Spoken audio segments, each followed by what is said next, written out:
Par ailleurs, la culture a subi quelques séismes dernièrement qui ont fait qu'on essaye de tout mettre à jour. Très bien. Madame Leroy. Moi, j'avais une question sur le point 19 pour la sonorisation de l'hippodrome. Je me demandais si c'était lié à un événement particulier, si c'était... pourquoi ça n'avait pas été fait avant, ou je sais pas, voilà. Ça n'a pas été lié à un événement particulier, mais à la détérioration de la sonorisation. De surcroît, la Société des courses nous a remonté un problème, c'est que lorsque les courses s'enchaînent, les jockeys sont appelés, qui s'entraînent sur la piste arrière, et la sonorisation arrière était complètement HS. Donc il fallait, sinon ils n'entendaient pas qu'ils étaient appelés, ils loupaient la course. Et c'est le genre de projets qui sont à notre charge. Ah oui, vous savez, Mme Leroy, nous avons un hippodrome. Ce sont de grandes surfaces, ce sont de grands bâtiments, c'est beaucoup de box. Et ce ne sont que 14 réunions par an. Et seulement 3 courses premium. Donc, l'hippodrome coûte beaucoup à la ville. Voilà, est-ce qu'il y a d'autres questions? Pas d'autres questions? Je vous remercie. Ensuite, nous abordons la question de la taxe de séjour. Les conditions de perception et les tarifs, qui est-ce qui rapporte sur le sujet? C'est Claude Emmanuel Duchemin. Oui, bonjour. Alors, je vais juste refaire un bref historique. La taxe de séjour, ça sert donc dans les communes touristiques. Ça permet d'aider au financement d'infrastructures qui sont liées au développement du tourisme. Donc, on fait payer les personnes qui viennent sur la commune une participation au développement touristique de la commune. Donc aujourd'hui, ce que l'on propose, c'est qu'on avait une taxe de séjour qui n'avait pas été modifiée depuis 2009. On a commencé un travail de fond avec l'Office du tourisme pour revoir la perception de cette taxe. Et la loi de finances 2015 a très profondément modifié la perception de la taxe de séjour. En particulier sur les exemptions qui existent. Ils ont simplifié les exemptions. Ils ont créé de nouvelles catégories. Il y a la catégorie Palace qui a été créée notamment. Et ils ont revu tous les tarifs de la taxe de séjour. Donc la commune souhaite, on est obligé de se mettre aux normes de la loi de finances 2015, tout d'abord, et ensuite on a revu la tarification pour qu'elle soit en accord avec ce qui se passe dans des villes similaires qui ont un casino. Voilà. Si, en fait, les choses sont très très simples. La loi de finances 2015, elle permet aux collectivités qui connaissent des baisses de dotations, et les communes touristiques n'y échappent pas, d'augmenter la taxe de séjour pour essayer de compenser ces baisses de dotations. Alors vous avez tous suivi ce qui s'était passé à Paris avec les hôtels 5 étoiles, où le gouvernement a avancé, reculé, et finalement une solution a été trouvée. Mais de manière générale, il a souhaité permettre aux communes touristiques de revoir le montant des taxes de séjour, et c'est la raison pour laquelle la délibération vous est proposée ce soir. Est-ce qu'il y a des questions? Pas de questions particulières? Oui, Madame Franck. On vote pour une augmentation dès le 1er août. Oui. Comment est-ce que ça a été perçu par les hôteliers et les gens qui vont avoir à la payer? Alors on en a parlé avec les hôteliers puisqu'on a organisé une réunion avec eux. Et les hôteliers comprennent que l'on augmente la taxe de séjour. Ils le comprennent très bien, notamment pour l'année 2016. Pour l'année 2015, un certain nombre d'entre eux disent « mais on a des prix qui ont déjà été annoncés ». On a fait savoir que s'il y avait 2 gros problèmes, on pourrait en discuter avec eux. Donc les hôteliers vont regarder ce qui se passe, et en fonction de difficultés spécifiques, imaginez un hôtelier qui aurait loué pendant 2 mois l'ensemble de ses équipements avec une taxe de séjour incluse, pourrait me causer quelques difficultés. Mais a priori, ce n'était pas insurmontable. Est-ce qu'il y a d'autres questions? Il n'y a pas d'autres questions. Est-ce qu'il y a des oppositions ou des abstentions? On voudrait juste signaler qu'Anne-Valérie Sédy se retire du vote, même si elle est absente. On le comprend, donc elle ne participe pas au vote. NPPV pour Madame Sédy et l'unanimité pour les autres conseillers. Je vous remercie. Ensuite, c'est un problème constitutionnel très complexe qui va nous être expliqué très simplement par Vincent Scatolin. La représentation des élus des communes, de la communauté de communes au sein du conseil communautaire. Monsieur Scatolin, pardon. Non, mais allez-y. Comme vous le savez, le Conseil communautaire, dans sa révision de ses statuts durant l'année 2014, avant les élections, avait fixé le nombre de représentants des communes, le nombre global des représentants des communes à 66. C'était une possibilité qui était laissée par la réforme des collectivités territoriales de décembre 2010 de conclure un accord local sur la répartition des sièges. La philosophie de cet accord local, à l'époque, donc en 2014, avait été d'assurer une représentation plus importante des petites communes et d'assurer à minima la représentation par deux membres des communes, membres dans les communes qui siègent au conseil communautaire. Il y avait ensuite une répartition qui s'était faite selon ce système. Donc chaque commune avait à minima 2 membres. Il y a une décision du Conseil constitutionnel en juin 2014, qui a déclaré que cette disposition était contraire à la Constitution. Il y a une réécriture des dispositions de l'accord local de répartition, mais qui était différente des conditions qui avaient été laissées aux collectivités dans la loi de 2010. En théorie, ça n'aurait pas dû nous toucher jusqu'aux prochaines élections. Sauf qu'une des élections municipales dans une des communes du Pays de Gex a été annulée, c'est la commune de Chalais. Et du coup, on a dû ça a annulé l'accord local. Et on a dû, si on voulait avoir un nouvel accord local, on doit se mettre d'accord sur le nombre de répartitions des sièges entre les différentes communes. Donc aujourd'hui, on est revenu à 53, selon les règles de répartition prévues par la loi. C'est-à-dire que des petites communes qui avaient 2 représentants se retrouvent aujourd'hui avec 1 représentant. On a commencé à faire, quand je dis on, c'est l'exécutif de la communauté de communes a commencé à faire des calculs pour essayer de trouver des solutions pour que l'esprit de l'accord local qui avait prévalu en 2014 puisse être retrouvé. C'est-à-dire que chaque petite commune se retrouve à minima avec 2 sièges. Mais en fait, avec les modalités de calcul qui sont aujourd'hui en force, on est obligé de faire monter les grosses communes, le nombre de sièges des grosses communes. Donc c'est-à-dire que Gex se trouverait avec 9 sièges, Divonne avec 6 sièges, de manière à faire monter le nombre de sièges des petites communes. Et même en allant au bout de l'exercice, c'est-à-dire en atteignant 66 membres, certaines petites communes ne se retrouveraient pas avec 2 représentants. Donc aujourd'hui, l'accord local ne semble pas assurer, la proposition d'accord local à 66 n'assure pas une équité de traitement dans la représentation des petites communes au sein du conseil communautaire, comme ça avait été l'esprit des discussions qui ont eu lieu en 2014. C'est la raison pour laquelle je vous proposerai ce soir de rejeter en fait la proposition qui est faite de répartition qui vous est proposée et de proposition d'accord local, de manière à ce que le conseil communautaire reste à 53 membres qui assurent une représentation équitable des communes, avec le bémol qui est que les petites communes ne sont représentées que par un seul membre au conseil communautaire. Très bien.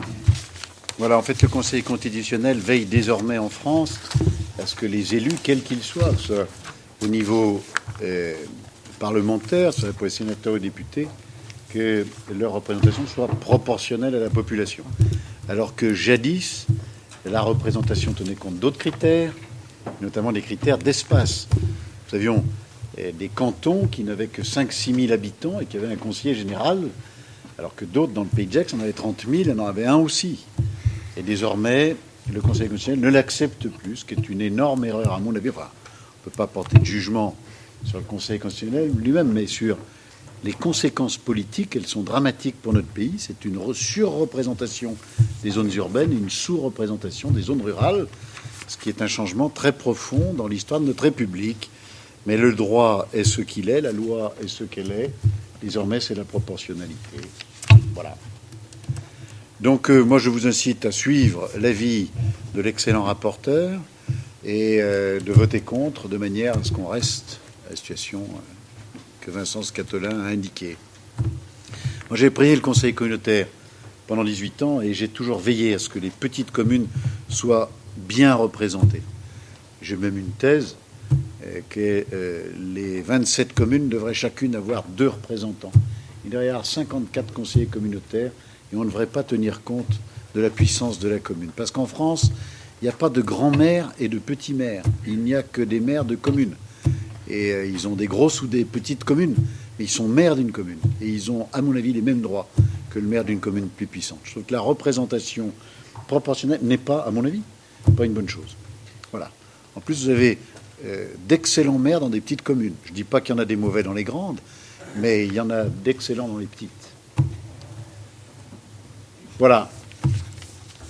Alors, Vincent Scatolin, est-ce qu'il y a des questions sur ce sujet un peu technique? Pas de questions? Pas d'opposition? Pas d'abstention? Donc on est... pardon, pas de vote pour? Pas de vote pour? Pas de vote pour, c'est l'habitude. Et pas d'abstention.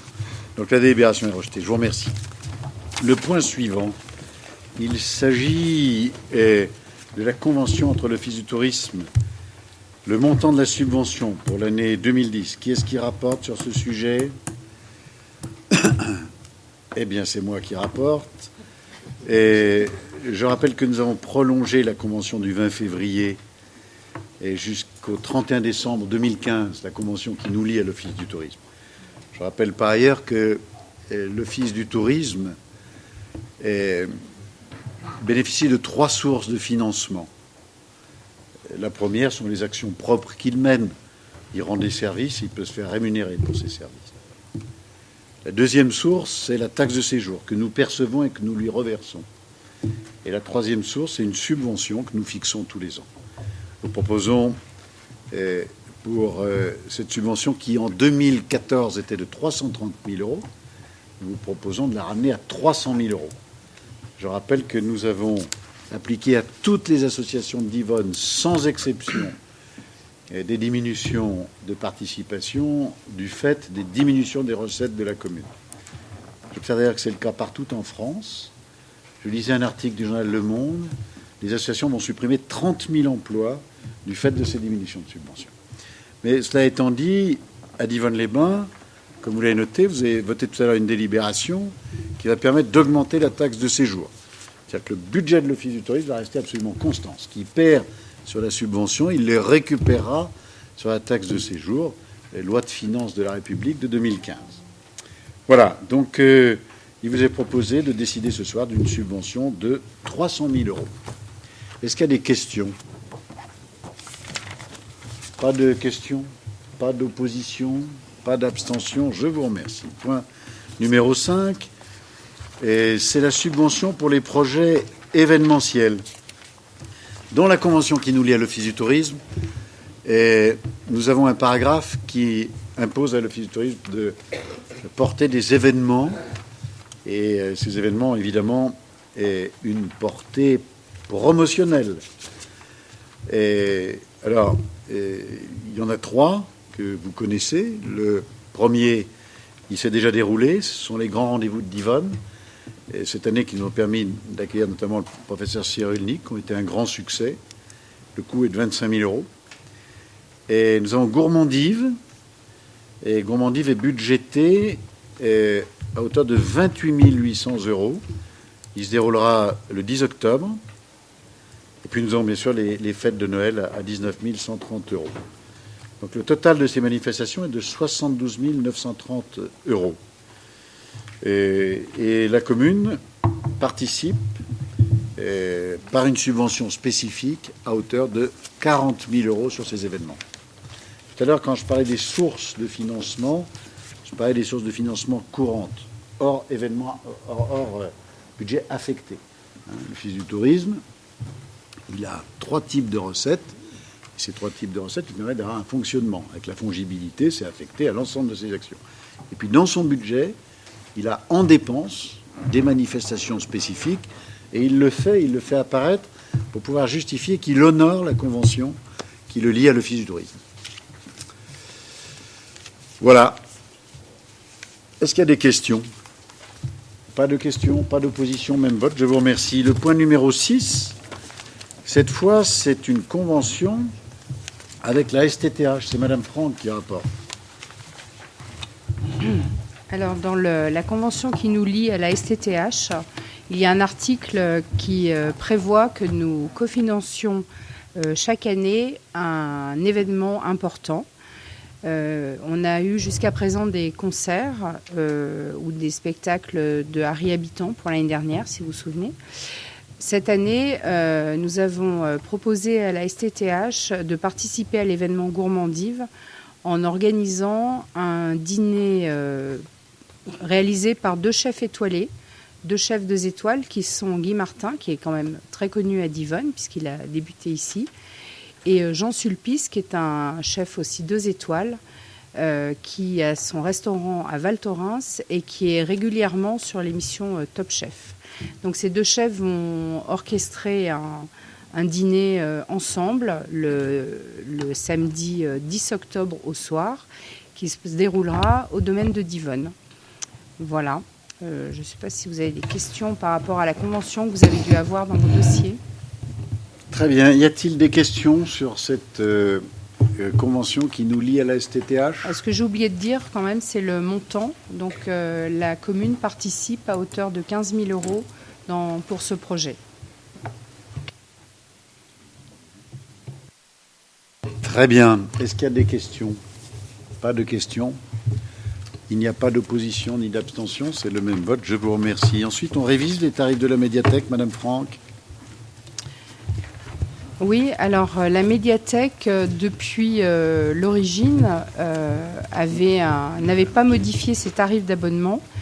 Donc, pour mémoire, je ne sais pas si vous voulez que je vous relise tous les chiffres ou si vous les avez vus, on augmente de 3 € la participation pour les adultes divonnais. Ça reste gratuit pour les enfants. Ce qu'on a le plus augmenté, c'est les participations pour les non-divonnés. Pourquoi cette décision au bout de 10 ans ? Parce qu'on a augmenté le nombre de prestations. Vous avez maintenant la possibilité d'être sur Internet. Vous avez un secteur DVD. Vous avez les commodes l'été qu'il faut aussi alimenter. Donc toutes ces actions, plus d'animation également, font qu'il nous a paru opportun, au bout de 10 ans, d'augmenter un petit peu l'adhésion. Par contre, nous avons réduit l'adhésion pour les personnes qui seraient le plus en difficulté. Voilà. Je ne sais pas si vous voulez que je vous lise tous les chiffres. Bon, voilà, sous les yeux. Pas de questions ? Oui. J'ai repris la préparation qui avait été faite lors de la commission. Et il y avait un travail intéressant des services sur un comparatif avec les autres médiathèques de la région, tant sur le tarif que sur les plages d'ouverture. Et je voudrais rappeler, enfoncer le clou en redisant que notre médiathèque a un des tarifs les plus importants, surtout après l'augmentation qui va jusqu'à plus 66% pour les non-divonnés, un tarif des plus importants et une plage d'ouverture les plus faibles, puisqu'on est à 5 demi-journées par semaine contre 6, 7, 8 pour les médiathèques environnantes. Une fois de plus, je pense qu'on est capable d'offrir un service, un rapport qualité-prix aux divonnais plus favorable que celui que nous leur proposons aujourd'hui. Là, si Madame Franck. Oui. En fait, je comprends votre analyse. Cependant, je crois qu'il y a un service que nous offrons qui n'est pas offert ailleurs. C'est que nous recevons beaucoup d'écoles, beaucoup plus que partout ailleurs. Et que ces écoles, nous ne les recevons pas en liberté. C'est-à-dire qu'on ne met pas des enfants dans une médiathèque sans s'en occuper. On a une préparation qui est faite. Non, mais ça ne se fait pas partout comme ça. Il y a beaucoup d'endroits où on amène des classes et les enfants font ce qu'ils veulent dans la médiathèque. Là, il y a un travail qui est fait, c'est-à-dire qu'il y a quand même un travail en amont qui est assez important et qui fait que si on ajoutait toutes ces heures d'ouverture au scolaire, on est bien au-delà de l'ouverture moyenne des autres endroits. Je ne crois pas que les autres médiathèques n'accueillent pas les scolaires ou les accueillent d'une façon moins efficace. Pas de la même façon.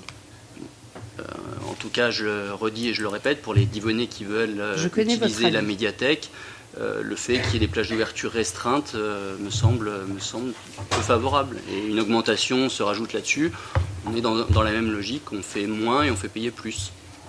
Non, alors on fait plus, on ne fait pas moins, on fait plus, puisque comme je vous l'ai dit, au cours de ces 10 années, nous avons augmenté le nombre d'animations, nous avons ajouté un secteur DVD, donc c'est quand même des choses qui sont en plus, ça représente aussi des budgets. Par rapport aussi à l'augmentation, on augmente le nombre de prêts possibles. Ça veut dire que non, on ne diminue pas, on augmente bien un tas de choses. Alors certes, on a peut-être diminué le nombre d'ouvertures, mais c'est aussi pour permettre à une équipe de préparer et de recevoir du public dans de bonnes conditions. Mais je connais votre avis sur la question, on en a débattu déjà plusieurs fois. Très bien, pas d'autres questions? Est-ce qu'il y a des oppositions? Des abstentions? Une abstention. Je vous remercie.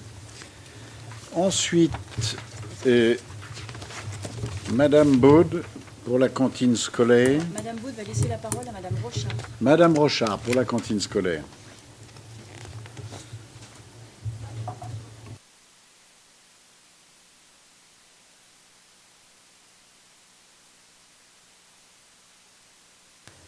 Ah si, ça y est. Par délibération du 5 juin 2008, du 7 mai 2009 et du 7 mai 2015, la commune a institué le quotient familial pour le calcul des tarifs de la restauration scolaire municipale dans le but d'une plus grande justice sociale. Lors du conseil municipal du 7 mai dernier, les tarifs 2015 du restaurant scolaire ont été approuvés. Or, il est constaté une erreur dans le tarif pour les extérieurs en école maternelle. La commission scolaire propose de revoir ce tarif de la manière suivante. Donc la seule différence, c'est au niveau des extérieurs. Le montant était de 6,10 € et nous vous le proposons à 6,60 € pour les élèves extérieurs de la commune. Très bien. Y a-t-il des questions sur ces tarifs qui ont été vus en commission? La commission, Madame Baud, a donné un avis favorable. La commission du scolaire du 26 mai 2015 a donné un avis favorable. Très bien. Est-ce qu'il y a des questions? Pas de questions? Est-ce qu'il y a des oppositions? Une. Des abstentions? Une abstention commune à la fois. Et donc, une opposition, une abstention, la délibération est adoptée. Je vous remercie. Ensuite, le point numéro 9, nous recrutons des agents non titulaires pour la surveillance de la cantine scolaire. Madame Rochard. Oui, donc il est rappelé que chaque année, la commune détermine le nombre maximum d'accompagnateurs cantine à recruter. Pour l'année scolaire 2014-2015, 30 postes avaient été créés. Pour la prochaine rentrée scolaire, une ouverture de classe étant prévue, et pour respecter les normes de sécurité et d'encadrement, il sera proposé au conseil municipal de créer 33 postes. Ces 33 postes, c'est un nombre maximum. Donc, vu la loi 82-213 du 2 mars 82 relative aux droits et libertés des communes et de leurs établissements publics, vu la loi 84-53 du 26 janvier 84 portant dispositions statutaires de la fonction publique territoriale, en particulier l'article 3 qui prévoit de façon limitative les cas dans lesquels il est possible de pourvoir un emploi par un agent contractuel, considérant le besoin de recruter des agents non titulaires pour la surveillance de la cantine scolaire, il est demandé ce soir au conseil municipal d'autoriser Monsieur le maire à recruter pour l'année scolaire 2015-2016 33 agents non titulaires pour accompagner les élèves à la cantine et pour assurer la surveillance pendant le temps scolaire. Le temps des repas, pardon. Très bien. Des questions? Pas de questions? Madame Baud. Par rapport à la dernière? Non, par rapport à l'année dernière, donc c'est 3 postes de plus, mais comme l'a dit tout à l'heure Pascal Rochard, les recrutements seront faits en fonction des effectifs scolaires réels que l'on pourra constater. Mais l'année dernière, on avant était la sur rentrée. 30 toute l'année, où il y a des...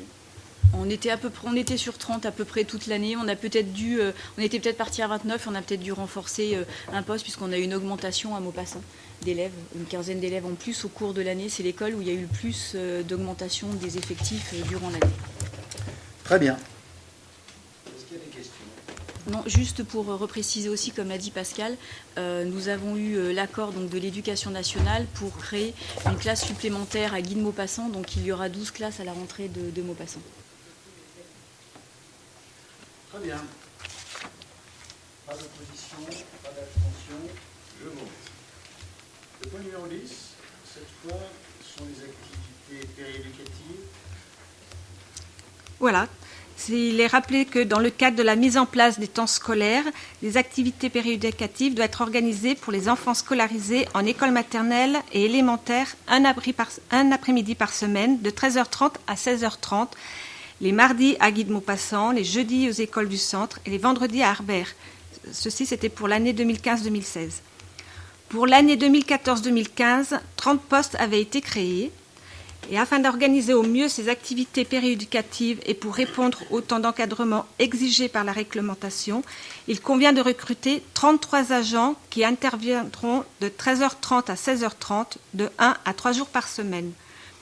Il est donc nécessaire de créer 33 emplois à temps non complet qui pourront être pourvus soit par accroissement du temps de travail d'un agent à temps non complet, soit par le recrutement d'un agent titulaire ou contractuel à temps non complet. Voilà. Est-ce qu'il y a des questions sur cette délibération, Madame? Non, c'est pas une question, c'est juste une précision. C'est qu'on ne peut que se féliciter d'avoir élaboré il y a déjà 2 ans maintenant un projet éducatif territorial, puisque grâce à cela, donc l'État nous redonnera pour l'année scolaire 2015-2016 donc 50 € par enfant au titre du fonds d'amorçage. Voilà, c'est juste une précision. Au total, ce qui fait environ 50 000 €, puisque nous avons sur une dépense de...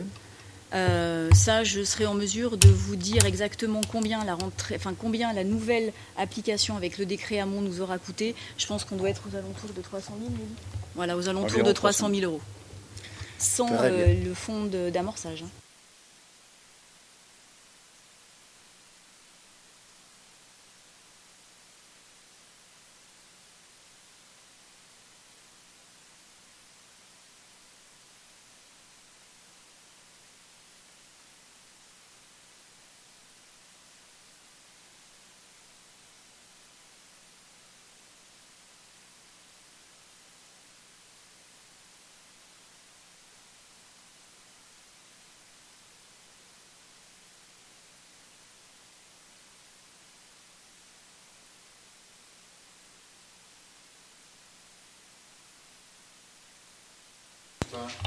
J'avais souhaité, et j'ai été exaucé, qu'on ait la liste des travaux ou des actions qui avaient été mises en place par la commune en face de ces acquisitions, notamment lorsqu'elles étaient réalisées à l'euro symbolique contre travaux. Donc nous avons reçu, les membres de la commission, aujourd'hui une liste. C'est peut-être ça aurait été intéressant sans doute de la communiquer à l'ensemble des membres du conseil municipal. En tout cas, c'est un travail qui a été fait et qui nous éclaire aussi sur la réalité de ce qu'est ce bilan, puisque le bilan ne peut pas se comptabiliser qu'avec des acquisitions faites à l'euro symbolique, notamment lorsqu'il y a des contreparties.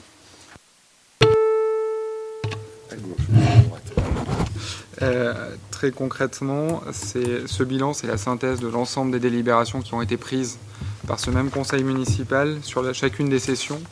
C'est vrai que la synthèse qui a été réalisée par les services donne un éclairage plus rapide sur les compensations que la commune peut donner quand elle prend du terrain, notamment pour élargir des trottoirs. Donc on le communiquera à l'ensemble du conseil municipal pour information. Très bien. D'autres questions?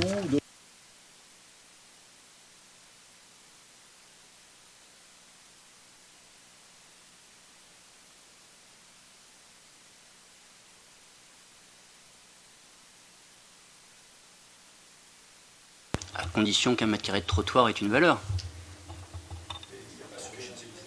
Il n'y a pas que des trottoirs.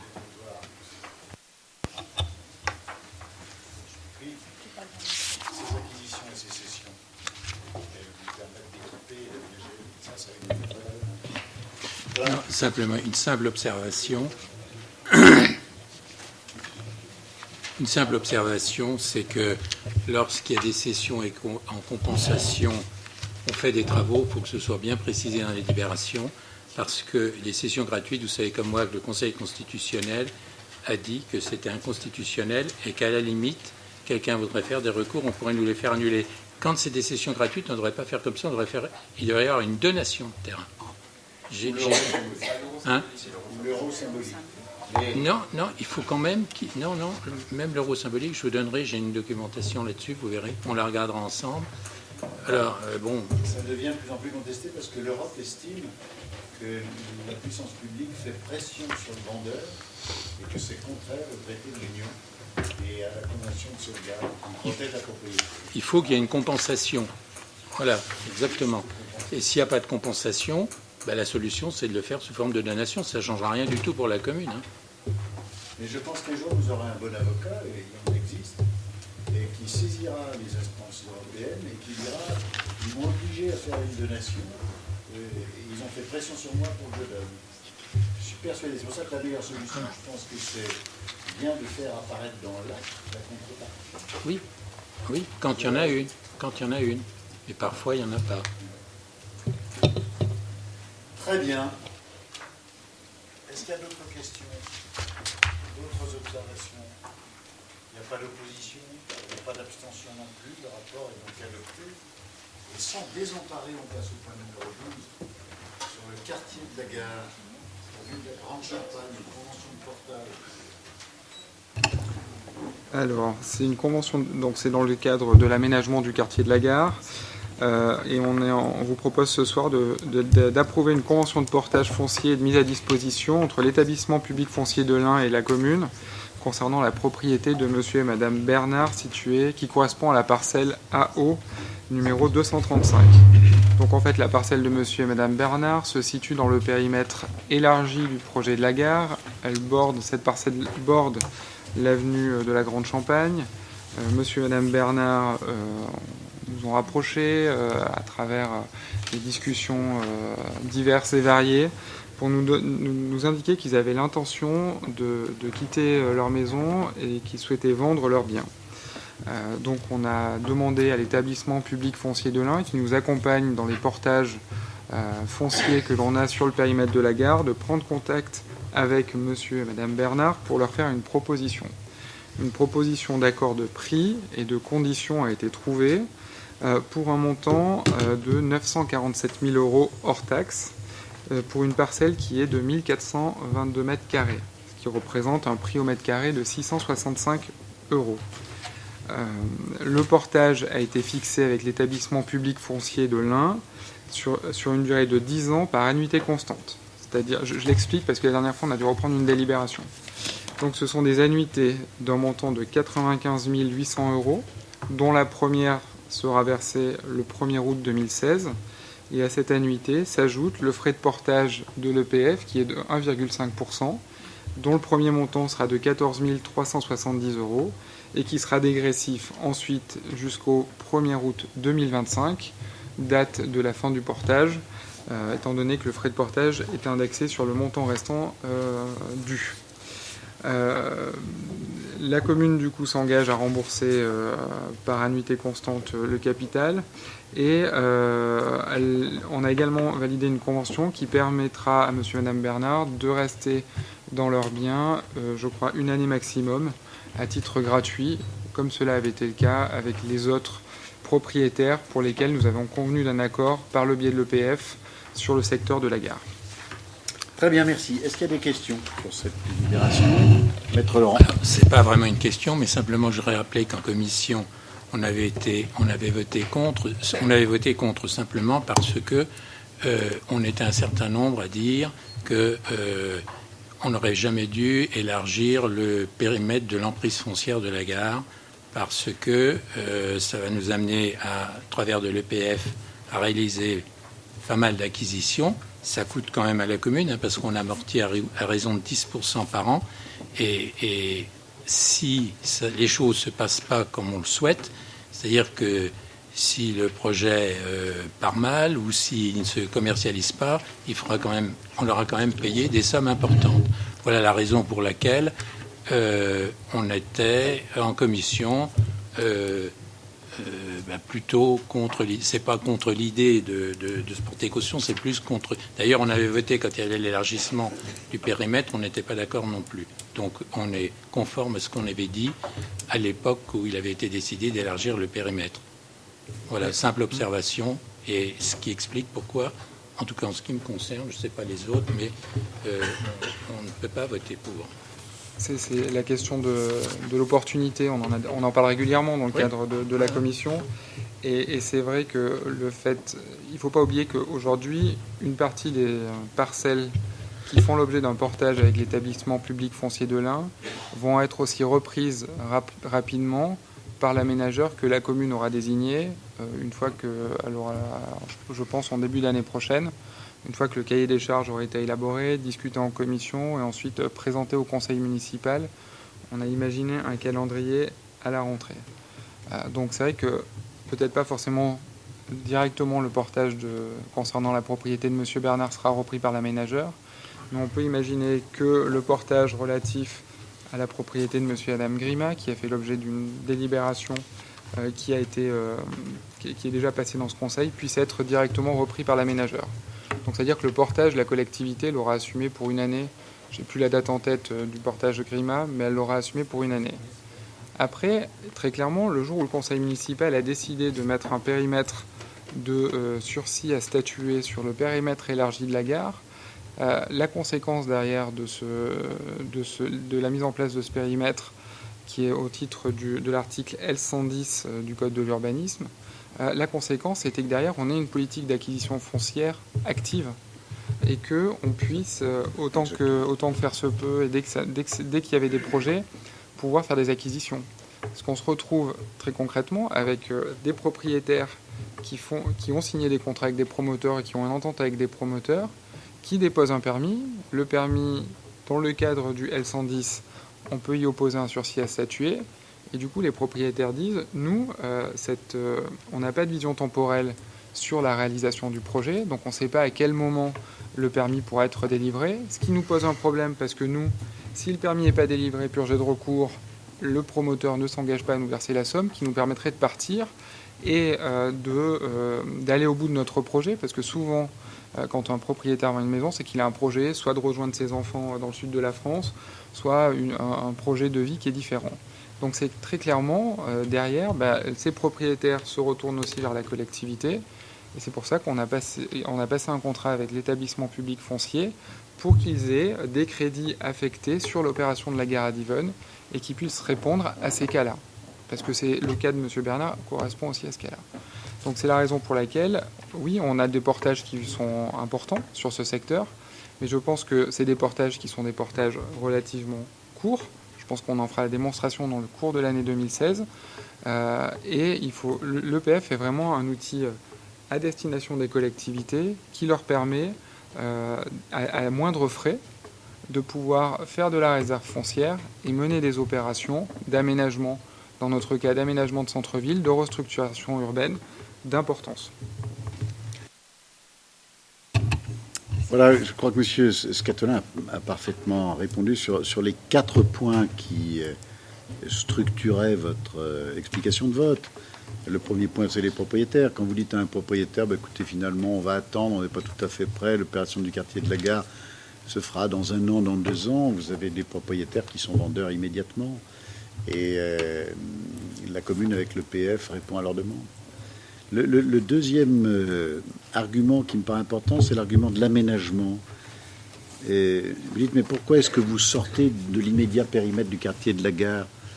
Et tout ce qui est voie de communication, par exemple, et sur la Grande Champagne, ça exige ces acquisitions foncières. Et je pense que le projet sera beaucoup plus cohérent si on s'assure une maîtrise sur cette partie de l'espace entre la Grande Champagne et la gare. Puis le troisième argument, c'est l'argument de la cohérence. Et vous avez aujourd'hui le risque de voir se construire ici, si on n'acquiert pas, des immeubles qui ne seront peut-être pas cohérents avec ce que nous allons faire sur le quartier de la gare. Vous pouvez avoir des problèmes de hauteur, vous pouvez avoir des problèmes de prospects. Je trouve que ça serait prendre un risque de diminuer la qualité de ce que nous allons faire sur le quartier de la gare. Je suis absolument convaincu. Et le quatrième sujet, c'est le risque financier. On a souvent eu au sein du conseil municipal cette question. Moi, dans le Pays de Gex, je ne connais pas une seule commune qui se soit mordu les doigts un jour ou l'autre d'avoir fait des acquisitions foncières. Je crois que j'en connais pas une seule. Alors, il y a des fleurons. Quand nous avons acheté au bord du lac Là où aujourd'hui, Dom Global veut implanter un hôtel, je crois qu'on a acheté ça 800 000 francs à l'époque, ou quelque chose comme ça. Et aujourd'hui, on en revend le tiers, 2,8 millions. Bon, c'est des opérations assez exceptionnelles à l'époque. Et puis c'était sur une liquidation. Donc voilà, et les temps ont sans doute changé, vous avez raison. Mais il n'empêche que je ne connais pas de commune qui ait fait des acquisitions foncières et que je dise, oulala, je ne l'ai jamais entendu. Alors, c'est pas parce que ça s'est jamais fait que ça ne peut pas arriver demain. Il pourrait y avoir un effondrement du marché sur le pensée. Très clairement, quand on travaille sur les projets de développement d'agglomération franco-valdo-genevoise, la Suisse aujourd'hui, sous contrainte de Berne, le canton de Genève vient prendre la décision de diminuer le nombre de constructions qu'elle effectuera sur les années qui viennent parce qu'on refuse de dézoner des espaces agricoles et des espaces naturels, sous prétexte, si j'ai bien compris, d'autosuffisance alimentaire, de risque de conflit, et qui impose à Genève d'avoir l'autosuffisance alimentaire. J'ai cru comprendre que c'était ça. Bon.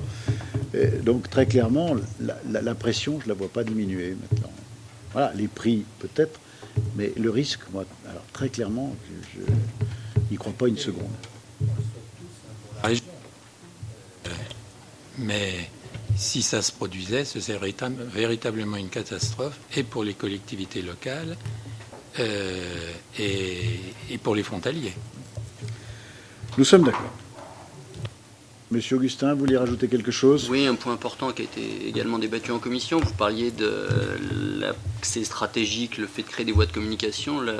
Cette acquisition au travers de l'EPF n'est pas dans ce cadre stratégique. Et on avait souligné l'intérêt au moins de l'une des deux autres portages, et probablement d'ailleurs du deuxième, puisqu'il se raccroche à un autre tellement. Là, on est dans simplement une acquisition pour occuper le terrain, dirais-je, ce qui n'était pas le cas des deux autres portages. Une fois de plus, je leur dis, mais vous l'avez répété, même si on parle de portage par l'EPF, c'est bien un engagement de la commune sur ces montants-là, ça correspond bien à de l'endettement. Nous sommes d'accord. Vincent Scatolin ? On a un peu dans le même principe que quand on a fait l'acquisition de la maison où aujourd'hui le DGS est logé, où c'était une construction à proximité du quartier de la Gare, qui aujourd'hui qui à l'époque était pas forcément, on n'avait pas de projet, donc on savait pas ce qu'on allait en faire, mais c'était pour faire de la réserve foncière. Aujourd'hui, sur la parcelle de Monsieur et Madame Bernard, on sait qu'on a des accès piétons, on a une organisation qui se dessine, qui est même assez claire avec le projet que l'on connaît aujourd'hui. Donc je pense que c'est pas une mauvaise acquisition. Et je voulais dire, vous relevez que c'est de l'endettement. Je vous rappelle qu'on s'est quand même, du coup, si on part dans le même raisonnement, désendetté au dernier conseil municipal en supprimant des portages de l'EPF sur le secteur de plan pour un montant de plus de 800 000 euros, il me semble.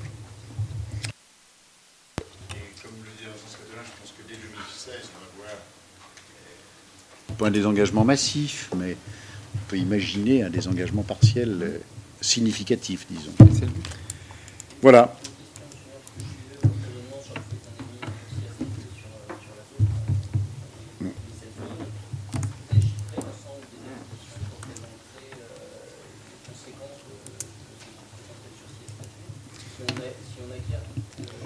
Si on devait acquérir la totalité ? Oui. Vincent Scatolin ? On a fait la simulation, on pourra vous la présenter en commission. Il y a une simulation qui part d'un principe que tout le monde veut vendre demain. Et après, on a une simulation très graduelle, où on a aussi une approche un peu sensible avec les différents propriétaires qu'on a pu rencontrer, avec lesquels on a pu avoir des contacts, et qui, eux, nous disent, nous, on veut rester. Donc, on a une approche à 5 ans et à 10 ans. Et ensuite, on a une approche où les propriétaires disent, nous, on ne veut pas vendre à une collectivité, on voudra vendre un jour à un promoteur qui viendra sur le secteur. Donc, on pourra vous fournir les éléments. Oui, mais ceux qui ne veulent pas vendre, je pense notamment à un, ça risque bien de bloquer le projet.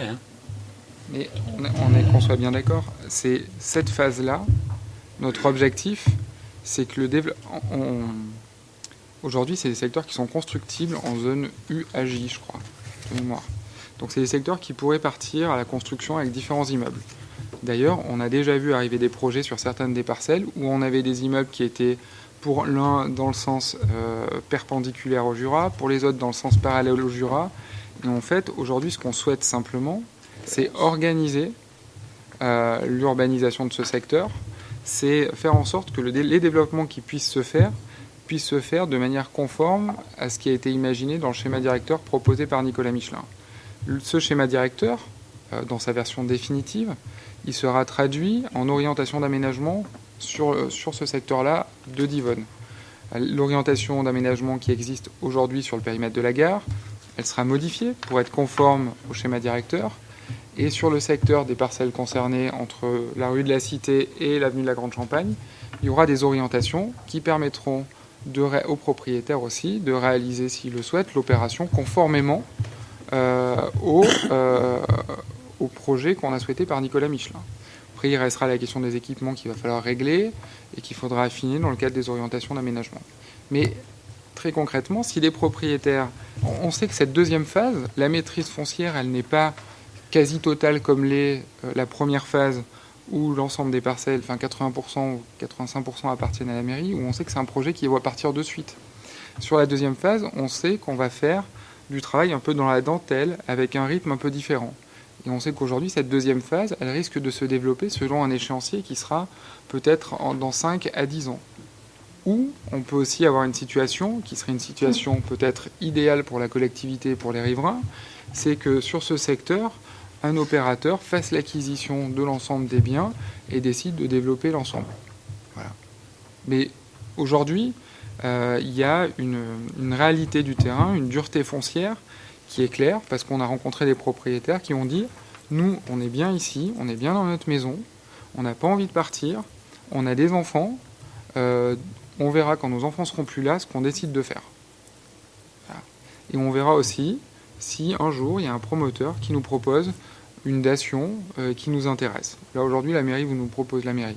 L'EPF nous propose de l'argent, on fait rien, enfin ça ne nous intéresse pas, très concrètement. Donc oui, la deuxième phase du projet, elle prendra du temps et elle risque de se faire en sous-phase. Cette deuxième phase risque de se faire dans sous-phase temporelle.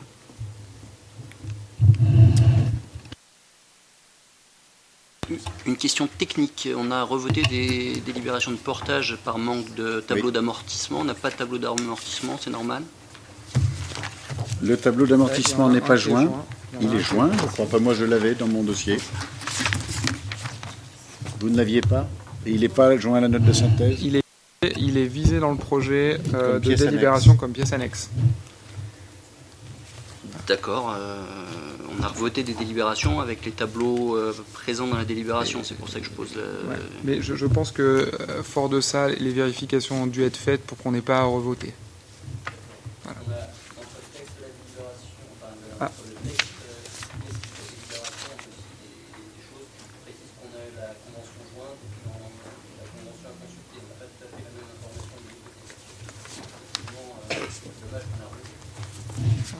Non mais on a... J'espère qu'on n'en aura pas à revoter.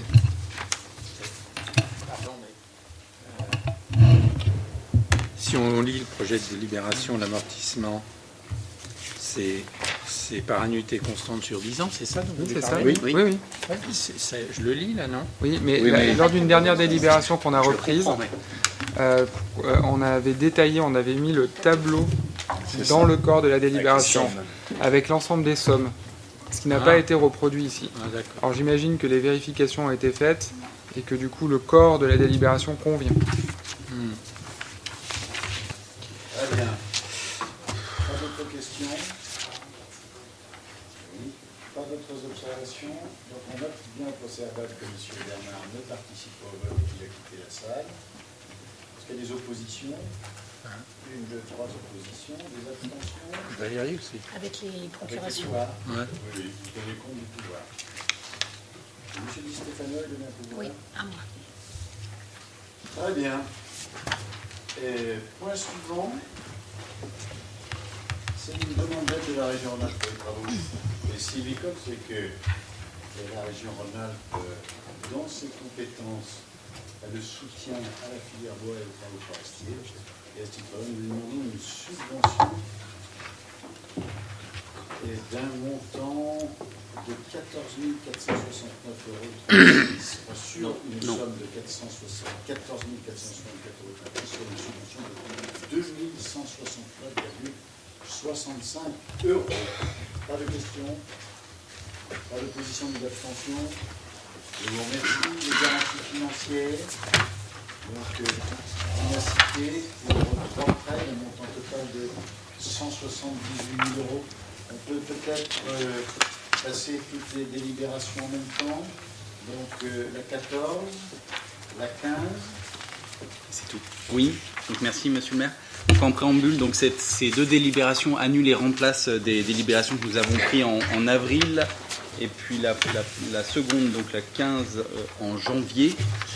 À la demande de la Caisse des dépôts et consignations, pour apporter un certain nombre de précisions qui sont en italique là, dans le corps de la délibération. Mais permettez-moi quand même de rappeler quelques éléments de contexte. Donc, comme vous le savez, la commune accorde sa garantie solidaire pour des emprunts permettant de financer le logement social. Donc, en l'occurrence, là, sur ce dossier, on parle du programme Le Millésime, donc, qui est avenue du Salève, qui est en cours d'achèvement d'ailleurs. Donc la première délibération, c'est un prêt de 175 800 € pour un logement.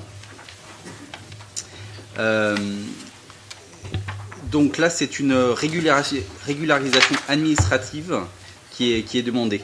Donc je vous propose d'approuver les articles suivants. Donc je ne sais pas si je reprends l'ensemble des articles. Donc vous avez pu voir les différents articles avec les révisions afférentes. Voilà.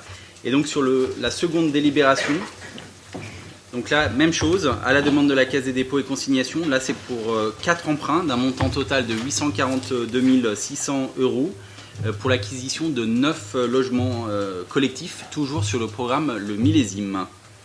Et donc, les mêmes précisions apportées, vous les trouvez en italique dans la délibération. Voilà. Très bien. Est-ce qu'il y a des questions? Pas de questions, pas d'opposition, pas d'abstention. Merci. Ensuite, la DSP pour la petite enfance, Madame Baud. Oui, merci, Monsieur le maire. Donc, comme vous le savez, nous avons relancé une délégation de service public pour le service enfance-jeunesse en décembre dernier. Donc nous avons fait la publication légale et nous avons reçu 4 offres. Et il se trouve, au titre de la 2e commission de DSP, que seulement 3 sociétés ou associations ont postulé, à savoir Alpha 3A, qui est le gestionnaire actuel, IFAC et l'ADSEA. Comme le prévoit l'article 14.11 du Code général des collectivités territoriales, donc Monsieur le maire a invité les 3 candidats le 28 mai dernier pour une négociation et pour des entretiens pour avoir des précisions, sachant que tous les candidats ont eu les mêmes questions, à savoir des précisions sur la démarche pédagogique, l'encadrement, le nombre et le salaire du personnel, la mise en place du service navette, le mode de calcul sur la contribution financière communale, le mode de gestion envisagé pour la cantine et quelques précisions concernant le temps périscolaire. Donc les 3 candidats qui ont été sélectionnés, nous étions je crois 5 à cette commission, donc ont pu avoir toutes les réponses aux questions sur les points que je viens de vous citer. Et donc au vu de ces éléments, donc nous proposons, alors on va dire par élimination, d'écarter la proposition de la sauvegarde. Pourquoi ? Parce que nous estimons en fait que le public ciblé ne correspond pas du tout au public d'Yvonnet, et la sauvegarde a très peu d'expérience en matière de centres de loisirs. Ils sont plutôt gestionnaires de centres sociaux, notamment dans des quartiers un petit peu difficiles, des quartiers un petit peu sensibles. Après, donc, nous avons longuement discuté sur les choix entre Alpha 3A, qui est le gestionnaire depuis de très nombreuses années, que l'on connaît bien, avec qui on a effectivement contractualisé depuis très longtemps, qui a toujours répondu à des appels d'offres. Ce que je tiens à préciser, c'est que le domaine de la petite enfance, que ce soit les crèches, mais aussi les centres de loisirs, sont vraiment des domaines qui sont de plus en plus concurrentiels et qui voient de plus en plus soit des associations, soit des sociétés sortir avec toute, bien entendu, la volonté d'être meilleurs que ceux qui sont en poste. Voilà. Alors, ceci étant dit, donc, on a fait des tableaux comparatifs et je tiens à remercier tant le service scolaire que le service marché pour ce gros travail d'analyse des offres qui a été extrêmement compliqué, difficile à faire parce que les propositions n'étaient pas forcément toutes identiques. Mais il a fallu faire un choix, il a fallu faire un classement, sachant, je vous le rappelle, que lors de la première commission de DSP, le classement était le suivant, donc l'IFAC, Alpha 3A et la sauvegarde. Donc, un tableau comparatif a été fait, donc qui prend en compte le volet centre de loisirs, le volet espace jeune, la participation financière, sachant qu'il y avait 2 critères qui avaient été élaborés dans le marché à 50%, donc le projet pédagogique, donc la valeur technique de l'offre, et le prix, sachant qu'effectivement le prix ne devait pas être un critère réellement déterminant. On voulait vraiment que l'offre pédagogique soit importante pour nous. Donc, ce qui nous amène à vous proposer ce soir de retenir la proposition formulée par l'IFAC.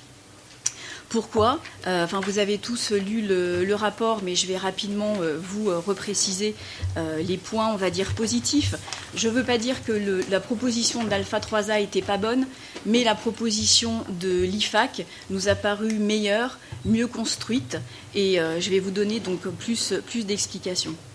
Donc, concernant l'approche pédagogique pour les 3-11 ans, donc c'est plutôt centre de loisirs, on va dire maternelle et primaire, on a estimé que la proposition correspondait effectivement aux attentes de la ville, donc que l'on avait défini dans le cahier des charges, que l'association semble avoir correctement ciblé, voire devancé les attentes de la commune en matière notamment de jeunesse. Donc ça, c'est plus le volet, on va dire, collégien et 11-17 ans, puisqu'ils ont une réelle expertise sur ce domaine.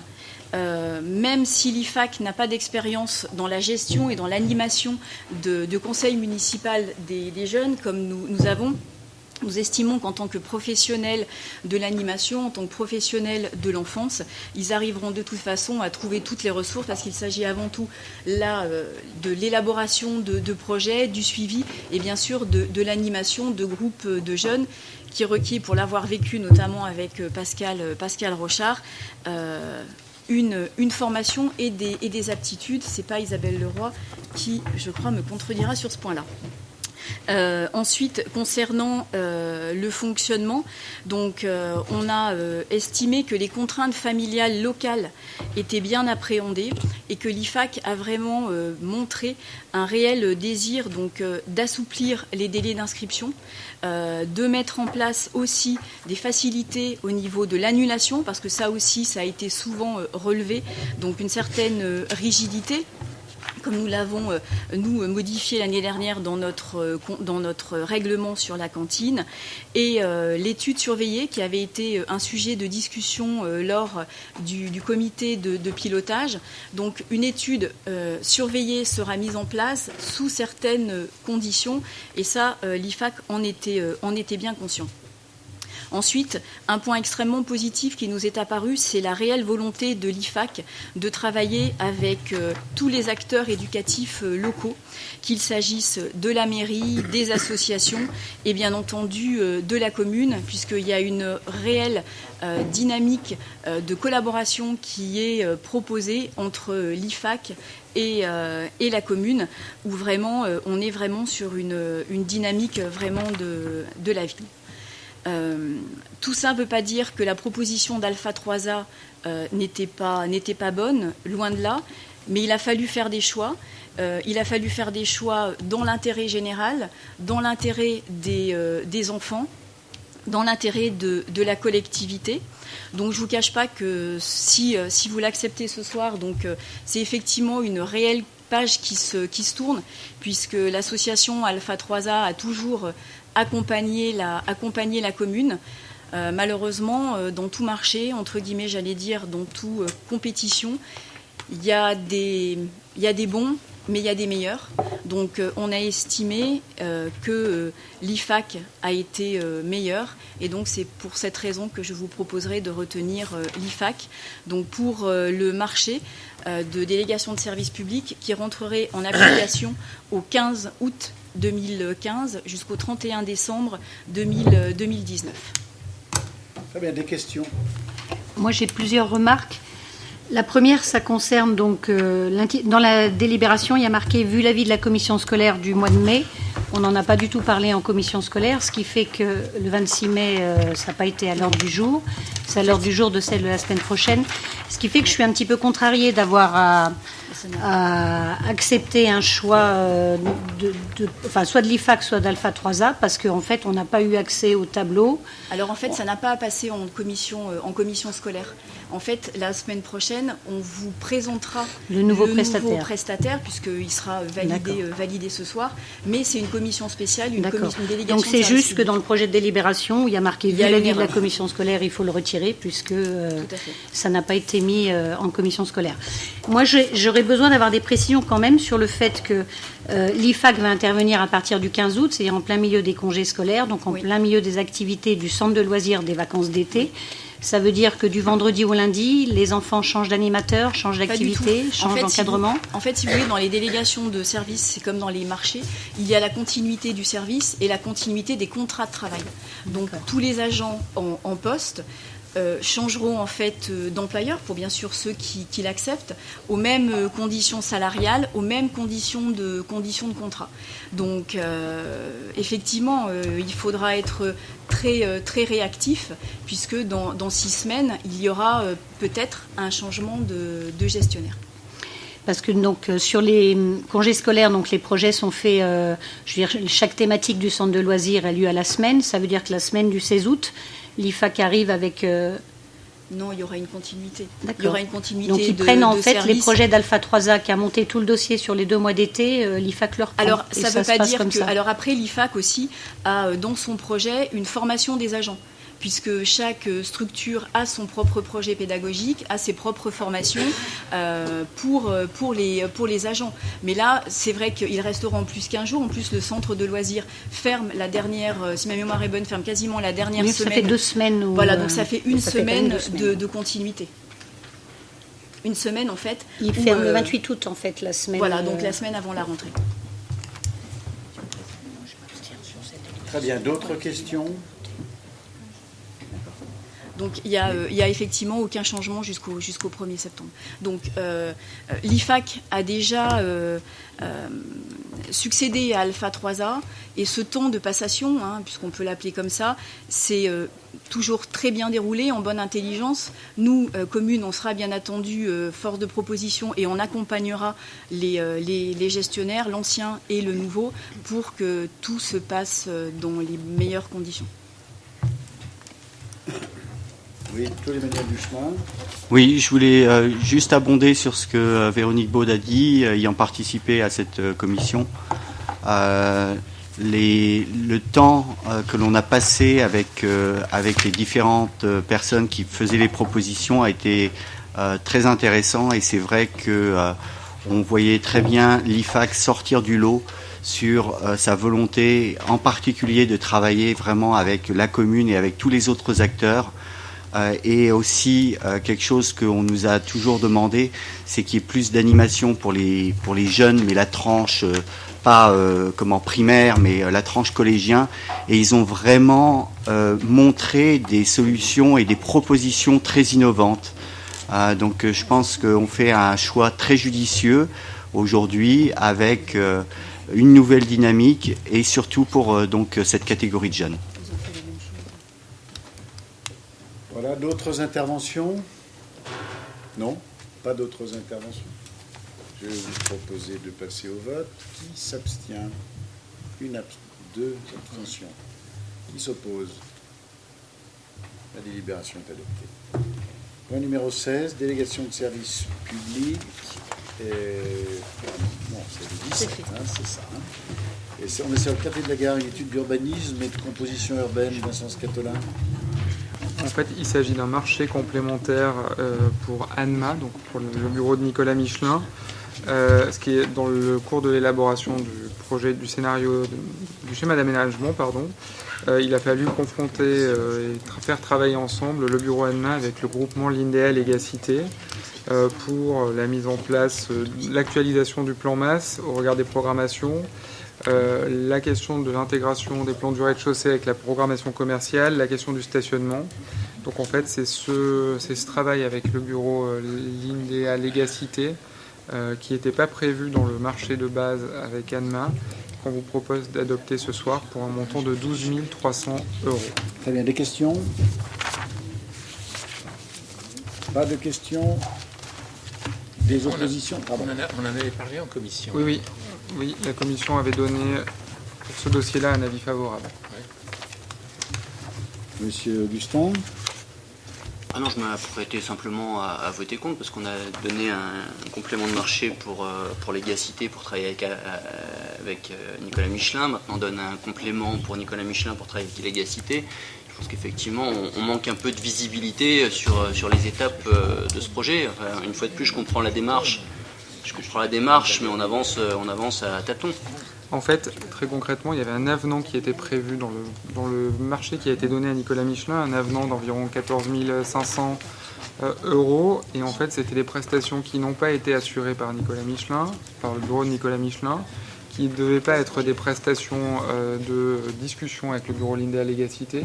En fait, on a souhaité passer un marché complémentaire. Et du coup, les prestations de 12 000, quelque part, si on fait un équilibre global, les prestations aujourd'hui de 12 300 € sont celles qui correspondaient à l'avenant. Mais on n'était pas sur les mêmes prestations. C'est la raison pour laquelle on a dû passer un marché complémentaire. Donc, en fait, on n'a pas dépassé notre budget global qui était prévu au départ. Je tiens à le préciser. Il n'avait pas l'air emballé de sa collaboration avec Lindea Légacité sur notamment les histoires de phasage. Comme tout architecte, il a du mal à voir à ce qu'on lui dise que son projet pourrait être un peu différent. Mais voilà.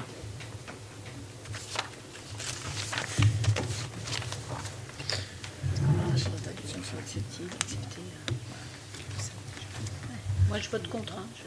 Oui. Alors attendez. Voilà, est-ce qu'il y a d'autres questions d'abord? Non, pas d'autres questions. Alors qui s'abstient? Une abstention. Qui s'oppose? Deux oppositions avec les pouvoirs. Donc opposition de M. Augustin et de Mme Laurent. Ensuite, nous sommes sur le marché de vidéoprotection. C'est un avenant. Tout à fait. Serge Bayet. Tout à fait, merci Monsieur le maire. Nous avons complété le dispositif existant par l'acquisition de 9 caméras. Il était prévu qu'elles soient placées sur 3 sites, la rue des Voirons, à Plan et à Villars.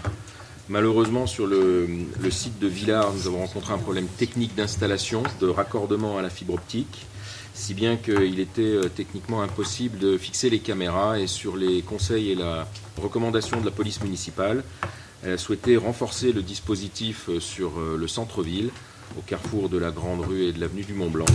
C'est la raison pour laquelle, en déplaçant et en installant ces caméras, nous avons cet avenant de 2 127,89 € pour l'installation des caméras.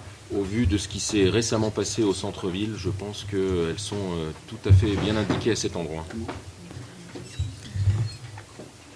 Écoutez, moi je ne suis pas un grand spécialiste des questions de sécurité, mais je ne crois pas qu'il soit très utile d'écrire dans le journal là où les caméras vont être installées et surtout là où elles ne marchent pas. Donc on va être elliptique un peu dans la délibération. Est-ce qu'il y a des questions? Il n'y a pas de questions particulières? Ça coûte plus cher d'installer des caméras à un endroit plutôt qu'à un autre? Comment? Parce que là, il y a c'est un déplacement de caméras. On travaille avec la police municipale, mais en général, on n'écrit pas dans le journal où on les met. Non, mais elles étaient prévues à un endroit, on les déplace à un autre endroit, et donc on paye 3 000 € de plus. Oui, parce qu'il y a des aménagements qui se font, l'électronique, l'électricité. Là, c'est plus près, a priori, même si on ne sait pas où c'est exactement.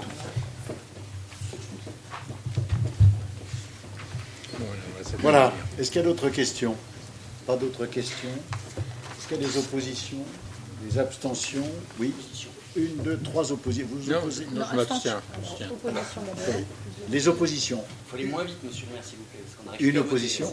Une opposition et Abstention. 2 abstentions. Très bien. Voilà, donc la délibération est adoptée. Ensuite, on crée une voie verte. Tout à fait, monsieur le maire, et c'est une voie qui rallie Grilly à la commune de Divonne-les-Bains. C'est un beau projet qui était en latence depuis quelques années, et puis à la faveur de l'élection du conseil municipal de Grilly, qui s'est tout à fait intéressé au projet, qu'on a pu réaccélérer et remettre. Donc pour ce qui concerne la ville de Divonne-les-Bains, c'est 1,5 km de voies vertes piétonnes et cyclables qui sera installée. Le coût global de ce projet est estimé à 134 900 €, et la ventilation de ce coût sera répartie en fonction de la proportion sur le territoire de chaque commune, ce qui équivaut à 34 800 € pour la commune de Divonne-les-Bains et 100 100 € pour celle de Grilly. Très bien. Des questions? Moi, j'ai une remarque. Est-ce qu'on a prévu des aménagements particuliers pour la traversée de la route de Grilly? Parce qu'une voie, que je sache pour l'instant. Pas pour l'instant. D'accord, parce que bon, c'est quand même une route qui est très passante, qui est à 70 dans une belle descente, donc pas très sécuritaire pour une voie verte.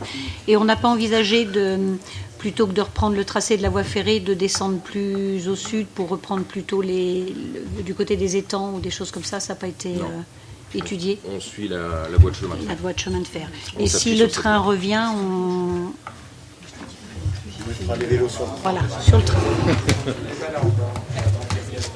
On a un peu de temps pour y réfléchir. Mais bon, la traversée de la route de Grilly, je pense que ça nécessitera peut-être des aménagements particuliers qui, au niveau du budget, seront peut-être un peu conséquents. On regardera ça. Faire un tunnel. Un tunnel, ouais. Un pont. Des coussins berlinois, c'est à la mode. Puis ça fait de l'eau de crosse en plus. Voilà. Est-ce qu'il y a d'autres questions? Pas d'autres questions? Pas de Ben, c'est fini. D'abstention, je vous remercie. Ensuite, nous allons parler de location, d'évacuation et de traitement des ailes à ordures, choix du prestataire. Tout à fait, oui. C'est la société Excofier qui a été retenue pour un marché à commande d'un montant maximum de 60 000 €. Pour information, sur l'année 2014, le coût pour la commune, le coût réel était de 35 000 € pour la location de ces bennes et l'évacuation de ces déchets industriels banals.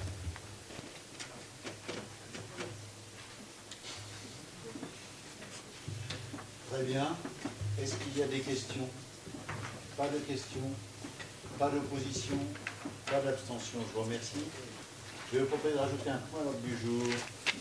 Et je vous rappelle que le 2 avril, nous avons approuvé la création du budget annexe piscine et plage. C'est pour assurer la gestion de la plage et surtout pour encaisser cette exploitation. Nous avons créé des régies de recettes et vous pouvez les transférer dans les budgets annexes. Donc sur le principe du rajout de cette délibération, c'est purement formel. Est-ce qu'il y a des questions? Personne ne s'oppose à ce qu'on rajoute cette délibération. À l'unanimité, nous sommes d'accord. Et sur la délibération elle-même, pas d'opposition ni d'abstention. Je vous remercie. Voilà. Écoutez, ce soir, nous allons séquencer monsieur, puisque Mme Franck et sa famille quittent Divonne-les-Bains pour aller habiter dans une autre région d'Europe, les îles. Je ne comprends pas d'ailleurs qu'on puisse quitter Divonne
Bon, en général, quand je fais un discours, je le prépare, là, donc je m'y attendais pas vraiment.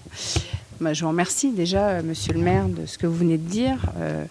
Sans faille, ça, je crois que c'est vrai. Je me suis beaucoup donnée parce que j'aime énormément la culture, peut-être plus que la politique, du reste. Soyez honnête. Mais voilà, j'ai passé cette année extrêmement intéressante, enrichissante. Moi, j'ai énormément appris parce que je n'étais pas issue des métiers de la culture, mais j'ai appris énormément de choses et j'ai bien l'intention de continuer à m'intéresser de près à tout ce qui est culturel. Et je reviendrai certainement à Divonne, d'ailleurs probablement pour Gourmandive déjà, parce que la gastronomie étant mon autre péché mignon, on va dire. J'ai bien l'intention de revenir. En tout cas, j'ai vraiment rencontré des gens super, autant dans les services que parmi les élus. Je n'ai pas toujours été d'accord avec vous, mais ça, tout le monde le sait. Mais j'ai quand même beaucoup apprécié de travailler avec vous. Voilà. Et avec vous tous. Merci.